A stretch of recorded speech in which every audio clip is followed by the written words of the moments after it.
Hey guys, welcome to my channel. Today's video is going to be talking about oily skin and how to stop the grease. I'm going to talk to you guys about really how to get that perfect foundation and not having the oily mess. I am a super greasy grease ball during the summertime. You know, I get the grease right here and mostly on my forehead, and it is a never-ending battle. But I have done specific things to help control the oil. Now I am well aware that I say the word oil wrong instead of oil. I was raised in the South, and girl, that's what we say. We say it's oh, okay, it's oh my god. So you're just gonna have to bypass that in this video because I ain't changing for nobody. Also, I'm going to be talking about a lot of products that are great for oily skin. They will all be in the description box down below, so check that out before you leave. That way it can help you decide on what products you should be using. I will be talking about drugstore and high-end products, or I'll have them listed down below anyways. But yeah, this is, I don't have any lip product on. I completely forgot to put a lip product on. But this is the final look, and actually, like, looking at myself in the monitor right now, it's very matte and beautiful, and we're gonna get there. Subscribe to my channel, and don't forget to turn on the little notification bell because that will let you know that Laura Lee has posted a video and that you should be watching it. Alright, we're gonna jump right in and get started. Okay guys, oh Lord, my nose is bleeding. I scratched myself. Okay guys, this is my skin you are looking at right here, super close up. This is my grease ball area, and occasionally right through here, which I think is like the typical, look at that. Please stop bleeding. Which I think is a pretty typical area to get oily throughout the day. So I'm going to teach you all my tips and tricks, and we're going to jump right in and get started. First off, I'm going to recommend to you guys wash your face. I know it may not feel like anything's on your face in the morning, but there is lots of grease and leftover residue from sleeping for 8, 6, 5 hours, however long you slept. Go ahead, wash it off, and begin with a clean start. Next step is moisturize, and you need to moisturize in a very specific way. Do not use a cream moisturizer if you have oily skin. I'm telling you, it is full of oil, and you're just packing oil on your already oily skin.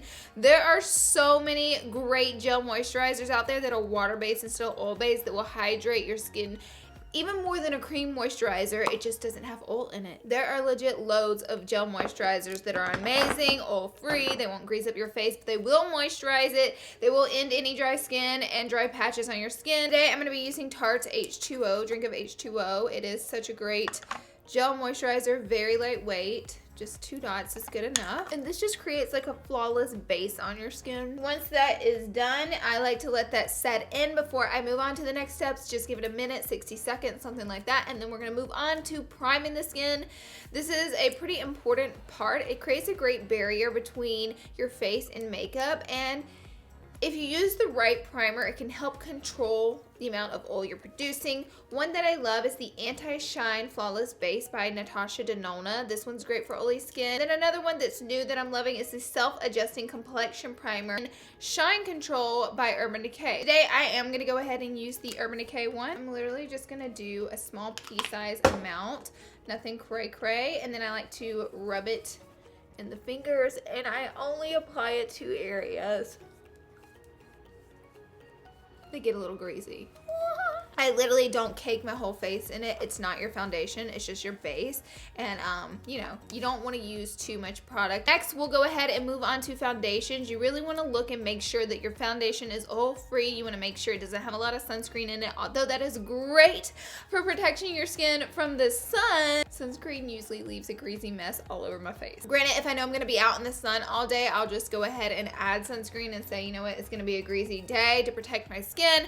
But if I'm going to be indoors all day, honey, I skip it. 2 drugstore ones I don't have on hand because I can't find them because I am a cluttery mess is the Pro Matte Infallible by L'Oreal, and then the Matte and Poreless by Maybelline. And then 2 higher end ones that I'm loving is the this is the Makeup Forever, and then the Clinique Beyond Perfecting. These are both really great foundations. Today I'm going to be using the Makeup Forever stick. This is in 155. So I'm going to show you a way of doing your makeup and not using too much. Doop. A little bit on the chin, a little here, a little there, and then 1 stripe, and then we're gonna work on blending this out. Now be careful with your precious friend called the Beauty Blender, because It retains water. Obviously, you wet them and you're pressing water into your skin. You're adding more hydration. You're adding more water, which could leave you a little bit more greasy. So I personally like to use an Artiste brush. This is a little palm brush, or just like a kabuki or something like that to blend my makeup out with. Today, I'm just going to use the palm brush and go ahead and blend it out. Now, if you notice, I have not added foundation around my under eye. I couldn't think of what that's called because I'm crazy. Also, make sure you're washing your brushes. I mean, it's 2017. We all know to wash our brushes, and if you're not doing it, you can be putting bacteria on your face and old grease, old makeup, just caking it on every day. In conclusion, which could leave you with more breakouts. I should be a lawyer. So good. I could have taken the foundation and added it right here and under here, but I'm gonna go ahead and put concealer there anyways, and same rule applies with your concealer. Make sure it's oil free and not too thick and cakey if you're dealing with oily skin. Because I'm gonna add coverage to that area anyways, I'm not gonna double up on makeup. I'm not gonna put foundation and concealer. If you have dry skin, you might be able to get away with this much easier, but if you have oily skin, this is a good way to skip out on the grease. I'm not gonna use as much product as I normally would because I want to be a good example for my friends with oily skin. As you've seen on Instagram and all you girls that you love to watch doing makeup tutorials, including myself. I'm not saying you love to watch me do makeup tutorials. I'm getting to a point. I myself will use a little bit of an oil to blend out a cream contour and highlight. It really helps the product move easier. If you have oily skin, don't be doing that, girl. Don't do it. And you might want to stick with powder contour, which is just as beautiful as cream contour. So I'm just going to take this little brush and just tap that out.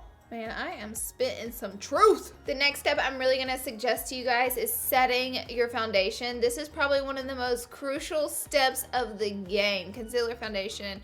If you put on a cream, be sure and set it. I had a history of not doing that myself, and I would add a little concealer to my under eye, and literally because I didn't set the concealer, it would snatch little pigments from my mascara, and I would have black running down my face, and it's because there was no powder there to stop the mascara grease from blending into my concealer. I was looking a mess. Another mistake people can make with setting their foundation, I know what you're thinking, how can you make a mistake with that? Well, if you set it with a foundation powder, it will be beautiful, but you're in for a heavier outcome. You're gonna be wearing way more makeup. It's doubling up on foundation. Foundation powder and a foundation is just double the coverage, double the makeup, double the oil. I highly recommend finding more of a translucent type powder that's merely for oil control and setting the makeup. A setting powder, not a foundation powder. You can read on things, long lasting pressed powder. Okay, cool, this one doesn't say it, so it's just making me look like an idiot. It's a setting powder though, and then this one is the perfect setting powder, one of my favorites from CoverFX. So I'm gonna go ahead and use my Rimmel one today. Take my Morphe E41 brush and really just go ahead and, girl, we're gonna lock it in. If you wanna add a little extra setting powder to the forehead or the areas you specifically get extra oily, by all means, get on in there. So here is my foundation set. I'm gonna go ahead and add a little bit of a powder bronzer because like I said before, you wanna use a powder bronzer, not like the cream contour if you're really fighting the oily battle. Also, the more shimmer and shine your products have within them, like the luminosity primers, the shimmery bronzers, the really sparkly blushes, they can really enhance the oily look. If you already have that natural glow coming from in, you might wanna stick with a little bit more of a matte product. This makeup's also, because you've set it and you've used all these products that don't slip and slide off the face, it's gonna last longer. I got you, girl. For my oily girls out there, I'm not saying like don't wear a highlight, don't wear anything shimmer on your face. Yes, it can enhance the oily look, but if you are gonna wear a highlight, let's make sure we never are taking it down too far into this vicinity because, girl, let's make sure and really focus it right here and just not really go, you know, much further. So the makeup still looks beautiful, you know, and it's not nearly as much makeup as I would typically wear because this is the winter time, it's my time of month I can get away with it. In the summertime, girl, it is not a game. So last but certainly not least is setting your makeup with a setting spray. I don't always do this. I'll use my MAC Fix Plus, which isn't necessarily for making the makeup last and help with oil control, or my Tatcha Dewy Skin Mist, same difference. It doesn't really help with that. Setting your makeup with an oil control setting spray, there's a lot of them out there on the market. NYX makes a great one. Urban Decay has the D-Slick. It's an oil-free, which you want to make sure your setting spray is. And that way the foundation is really locked in place and you don't have to worry about it moving. All right, guys, this is the final look. I really love the way the makeup came out. It's super matte, but it doesn't look too fakey or like too cakey either. And I hope my tips and tricks helped you guys out. And I'll see you all in my next video. Subscribe before you leave today. Girl, you better set that face. Woo! All right. Manny has said we can't give away that. You cannot give it away. Girl. It makes you more successful wearing it. Your following is going up wearing the hat.